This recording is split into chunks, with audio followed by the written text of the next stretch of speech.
రేపు Parigi కులక్చర్ల market committee ప్రమాణ స్వీకారోత్సవ కార్యక్రమానికి వ్యవసాయ శాఖ మంత్రి తుమ్మల నాగేశ్వరరావు, పంచాయతీరాజ్ శాఖ మంత్రి సీతక్క, దేవాదాయ శాఖ మంత్రి కొండా సురేఖ వస్తున్నారని Parigi MLA doctor T Rammohan Reddy తెలిపారు. ఈ సందర్భంగా ఆయన పరిగిలో ఏర్పాటు చేసిన విలేకరుల సమావేశంలో మాట్లాడుతూ, కాంగ్రెస్ ప్రభుత్వం ఏర్పడి సంవత్సరం పూర్తి చేసుకుంటున్న సందర్భంగా పరిగి నియోజకవర్గానికి సుమారు 7,333 కోట్ల రూపాయల అభివృద్ధి పనులు, సంక్షేమ పథకాలు అమలు చేశామని తెలిపారు. ఈ కార్యక్రమంలో కాంగ్రెస్ పార్టీ నాయకులు, కార్యకర్తలు తదితరులు పాల్గొన్నారు. అయిన తర్వాత గత 1 సంవత్సర కాలం లోపల నేను పరిగి నియోజకవర్గ అభివృద్ధికి ఏం చేసినానన్నది ఒక నివేదిక తయారు చేసినాను. ఆ నివేదికను పత్రికా మిత్రుల ముందు మీకు చెప్పాలని ఈరోజు మా యొక్క ముఖ్య నాయకులు ఎంతో కష్టపడి నన్ను గెలిపించి నన్ను శాసనసభకు పంపించడం జరిగింది. ఈ యొక్క విషయాలన్నిటి కూడా వారి ముందు మీకు తెలియజేసి, ఈ పుస్తకాలు కూడా మీకు ఇచ్చి, మీకు అందరికీ తెలుసు నేను ఏది చెప్పినా సరే ఆ శాంక్షన్ ఆర్డర్ కాపీతో సహా పత్రికా మిత్రులకు ఇవ్వడం అనేది నేను రాజకీయాలకు వచ్చినప్పటి నుంచి కూడా నాకు అలవాటు. అది నేను ఖాళీ ఓరల్గా ఇట్లా అది ఇది అని చెప్పే వ్యక్తిని కాదు. దానికి సంబంధించిన మొత్తం సాక్ష్యాధారాలతో సహా మీకు నేను ఇవ్వబోతున్నాను. ముఖ్యంగా మీకు తెలుసు, గతంలో నేను శాసనసభ్యునిగా ఉన్నప్పుడు మన నియోజకవర్గానికి నేవీ రాడార్ స్టేషన్ ఏర్పాటు చేయాలని చెప్పి ప్రజాభిప్రాయ సేకరణని పూడూరులో నేను ఎమ్మెల్యేగా, ఆర్డీఓ గారు, అప్పుడున్న అటవీ శాఖ అధికారి, జిల్లా మేమంతా కూడా కలిసి ఆ రోజు ప్రజాభిప్రాయ సేకరణ చేసినాం. దాన్ని గత శాసనసభలో నేను లేకున్నప్పటికీ కూడా ఆ పని ఎవరు కూడా ముందుకు తీసుకుపోలేదు. నేను మళ్ళీ శాసనసభకి ఎన్నిక కాగానే గౌరవ ముఖ్యమంత్రి రేవంత్ రెడ్డి గారి దృష్టికి తీసుకెళ్ళి ఆ భూసేకరణ విషయం లోపల మన నేవీ రాడార్ స్టేషన్కి ఆ భూములు కేటాయింపజేసి ఆ ప్రాజెక్టును ఆన్ చేయించేసిన. వర్క్ స్టార్ట్ అయిపోయింది. మన పరిగి నియోజకవర్గంలో సుమారు 3,000 కోట్ల రూపాయలతోన 2,800 ఎకరాల లోపల నిర్విరామంగా పనులు కొనసాగుతున్నాయి. దాని లోపల ఒక నావల్ స్కూల్ వస్తుంది. మనకు స్థానికులకు అడ్వాంటేజ్, మనకు 15% కోటా ఉంది. దానిలో చదివిన వాళ్ళు ఐఏఎస్, ఐపీఎస్ అధికారులు అవుతారు. నావల్ స్కూల్లో 15% సీట్స్ మన లోకల్స్కి ఉన్నాయి అక్కడ. అదేవిధంగా ఒక హాస్పిటల్ కూడా, అధునాతనమైనటువంటి హాస్పిటల్ వస్తుంది. మనకు కూడా దాంట్లో 15% కోటా ఉంది. ఎప్పుడైనా ఎమర్జెన్సీ ఉంటే మనం జాయిన్ చేసుకుంటారు. అక్కడ 3,000 మందికి నిరుద్యోగులకు ఉద్యోగ అవకాశాలు వస్తాయి. ఒక బిహెచ్ఎల్, బీడీఎల్, ఆర్డినెన్స్ ఫ్యాక్టరీ ఎట్లనో అక్కడ టౌన్షిప్ ఏర్పడిపోతుంది. క్వార్టర్స్ ఉంటాయి, వాళ్ళు అక్కడే ఉంటారు. ఇలాంటి ఒక వ్యవస్థని, కేంద్ర ప్రభుత్వ వ్యవస్థని మన నియోజకవర్గంలో తీసుకోవడం, నాకు పరిగి శాసనసభ్యునిగా నన్ను గెలిపించినటువంటి మా నాయకులందరూ కూడా ధన్యవాదాలు తెలియజేస్తూ, ఇది ఒక స్టార్టింగ్ మాత్రమే. అదేవిధంగా రైల్వే లైన్ గురించి అది కూడా మీకు కాపీ ఇస్తున్నా. రైల్వే లైన్ సర్వే చాలా ముమ్మరంగా జరుగుతుంది. సుమారు 3,000 కోట్ల రూపాయలతోన గంటకు 160 కిలోమీటర్ల స్పీడ్తో పోయే రైల్వే మార్గం వికారాబాద్ నుంచి మన పరిగి ద్వారా కొడంగల్, నారాయణపేట్, మక్తల్కి పోయే విధంగా ఆల్రెడీ రీసర్వే. అప్పుడు మీకు తెలుసు, ఇదే సీట్లో, నా సీట్లో రైల్వే మినిస్టర్ని కూర్చోబెట్టి నేను ఇక్కడ కూర్చొని మాట్లాడడం అనేది పత్రికా మిత్రులు మీరు అంతా కవర్ చేశారు. ఇక్కడ సీనియర్ పత్రికా మిత్రులు మీరు అందరూ కవర్ చేశారు.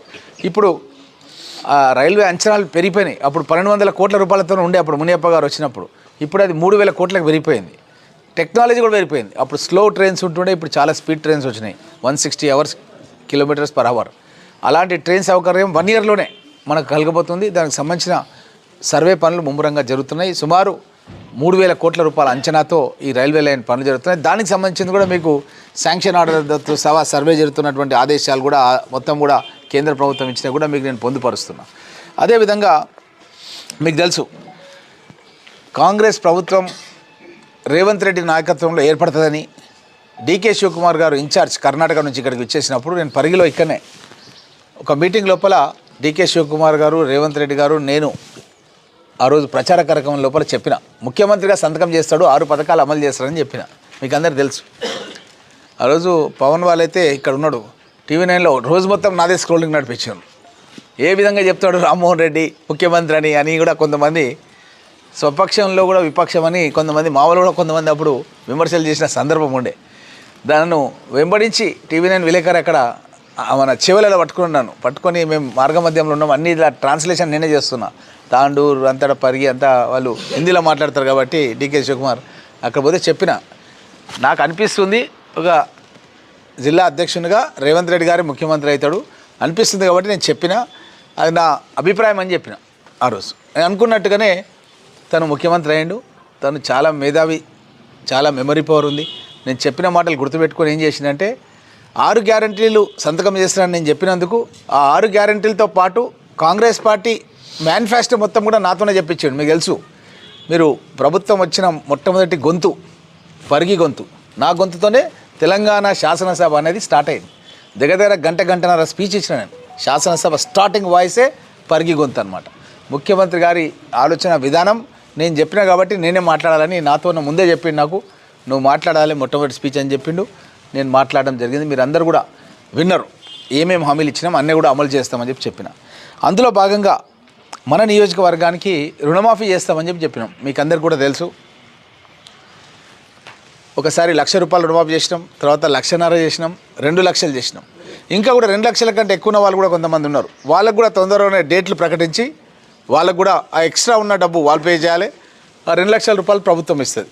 ఇప్పటి వరకు రుణమాఫీ కింద మన పరిగి నియోజకవర్గానికి అయినటువంటి మాఫీ 295 కోట్లు, 295 కోట్ల రూపాయలు మన పరిగి నియోజకవర్గానికి రుణమాఫీ కావడం జరిగింది. ఇప్పటివరకు చరిత్రలో స్వాతంత్రం నుంచి ఇప్పటి వరకు ఎప్పుడు కూడా మన నియోజకవర్గానికి 295 కోట్లు అంటే దగ్గర 300 కోట్లు. ఇంకా మనకు 2 లక్షల కంటే ఎక్కువ ఉన్నదో కూడా వచ్చేది ఉంది.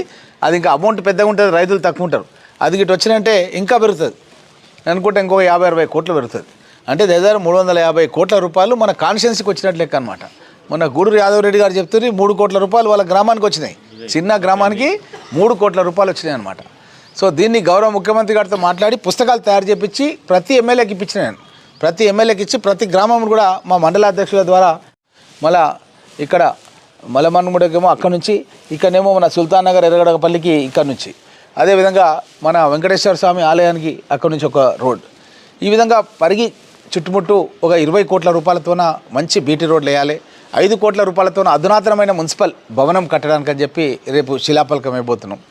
ఈ కార్యక్రమాలకు తుమ్మల నాగేశ్వరరావు గారు సీనియర్ మంత్రి, అగ్రికల్చర్ మినిస్టర్. ఎందుకంటే 300 కోట్ల రూపాయలు మనకి ఇచ్చింది, 350 కోట్ల రూపాయలు నాకు అయితే మన రుణమాఫీ కింద ఇచ్చిండో 295 కోట్ల రూపాయలు ఆయనే ఇచ్చిండు, ఆయన డిపార్ట్మెంట్ కాబట్టి ఆయన పిలవాలని. అదేవిధంగా పంచాయతీరాజ్ డిపార్ట్మెంట్ నుంచి సీతక్క గారే ఇచ్చారు. వాళ్ళని పిలిచి ఒక శాల్వ కప్పి సన్మానం చేయాలన్న ఉద్దేశంతో వాళ్ళు ఎవరైతే నిధులు ఇచ్చారో వాళ్ళని పిలిచి మా నాయకులు అందరూ కూడా చేయాలి. అదేవిధంగా ఈ యొక్క ప్రమాణ స్వీకార కార్యక్రమం కూడా మన పరిగి మార్కెట్ కమిటీది, కుల్కచర్ల మార్కెట్ కమిటీ ఉన్నది, పరశురామ్ రెడ్డి గారు ఇక్కడ, అక్కడ అంజనేయులు ముదిరాజు ఉన్నారు. ఆ ప్రమాణ స్వీకార కార్యక్రమం కూడా పెట్టడం జరిగింది. అదేవిధంగా మున్సిపల్ వాటర్ వర్క్స్ గురించి మీకు అందరికీ తెలుసు, మొన్ననే మేము 16 కోట్ల రూపాయలు పెట్టి అటు మన ఏమంటారు అది Venkateswara Tirumala colony, Tirumala hills Tirumala venture దగ్గర ఒక పెద్ద వాటర్ ట్యాంక్ సంబంధించింది 16 కోట్లు. అది మన ఎంఆర్ఓ ఆఫీస్ కాంపౌండ్లోనే అక్కడ ఒకటి 2, ఇంకోటి టీచర్స్ కాలనీ లోపల మూలకు ఏమంటారు అది కృష్ణ బీసీ కాలనీ, కృష్ణదే అది బీసీ కాలనీ అంటే అంతే కదా అది.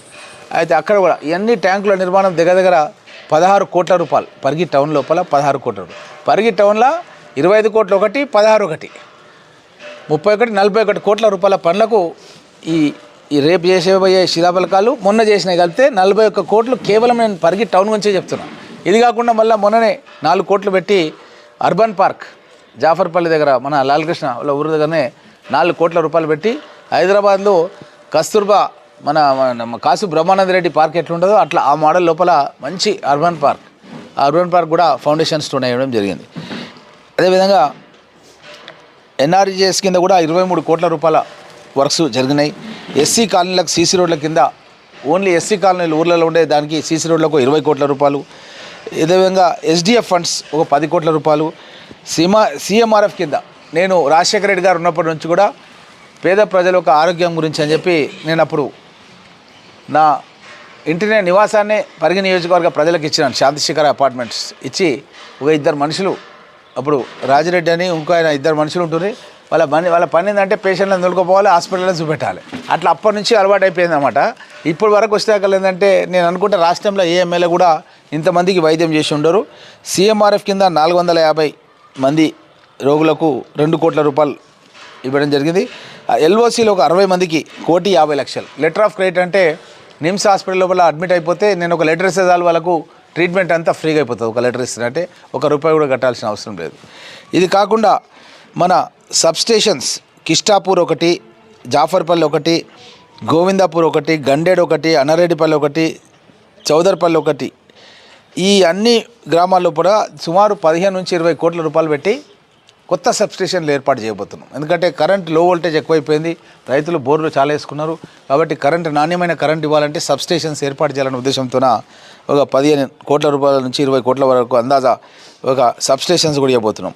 అదేవిధంగా గడ్సింగాపూర్ నుంచి రంగారెడ్డిపల్లి వరకు 80 కోట్ల రూపాయలతోన. ఎట్లయితే రాగాపూర్ నంచర్ల మీకు తెలుసు, కిరణ్ కుమార్ రెడ్డి గారు నైట్ ఆల్ చేస్తే మీరేం రాసిరంటే ఎప్పటికీ నేను గుర్తుపెట్టుకుంటా, పరిగిపైన వరాల జల్లు అని రాసిరు పత్రికా మిత్రులు. అప్పుడు నాకు బాగా గుర్తుంది. ఇప్పుడు కూడా మన గడ్సింగాపూర్ నుంచి రంగారెడ్డిపల్లి వరకు సేమ్ డబల్ రోడ్, అప్పుడు ఎట్లయితే సింగిల్ రోడ్ డబల్ రోడ్ చేసినామో అట్లాంటిదే డబల్ రోడ్. ఎందుకంటే అప్పుడు విజయభాస్కర్ రెడ్డి అని ఒక హోంగార్డ్ చచ్చిపోయాడు, యాక్సిడెంట్ అయిపోయి కులకచల్ల దగ్గర డ్యూటీ చేస్తుండే, వాళ్ళ భార్య కూడా నేను జాబ్ ఇప్పించిన. అట్లాంటి పరిస్థితుల్లో యాక్సిడెంట్స్ అయిపోయి చాలామంది చచ్చిపోతున్నారు మన ప్రాంతంలో. కాబట్టి అక్కడ ఈ యొక్క డబల్ రోడ్ నిర్మాణానికి కోమటిరెడ్డి వెంకటరెడ్డి గారిని తీసుకొస్తున్నా. ఇంకొక అసెంబ్లీ సమావేశాలు మాకు సోమవారం నుంచి ఉన్నాయి, ఒక వారం 10 రోజులు అయిపోతాయి. కాగానే కోమటిరెడ్డి వెంకటరెడ్డి గారిని తీసుకొచ్చి ఆ రోడ్డు పనులు కూడా స్టార్ట్ చేస్తాం. అట్లనే మా అశోక్ చిరకాల వాంఛ సీనియర్ నాయకుడు, మా నస్కల్ బ్రిడ్జ్ ఖచ్చితంగా మీరు ఎమ్మెల్యే కాగానే ఇవ్వాలని నన్ను కోరాడు. కాబట్టి తప్పకుండా నస్కల్ బ్రిడ్జ్ కూడా అదే రోజు ఫౌండేషన్ స్టోన్ కూడా వేయించడం జరుగుతుందన్న విషయాన్ని కూడా తెలియజేస్తూ, అదేవిధంగా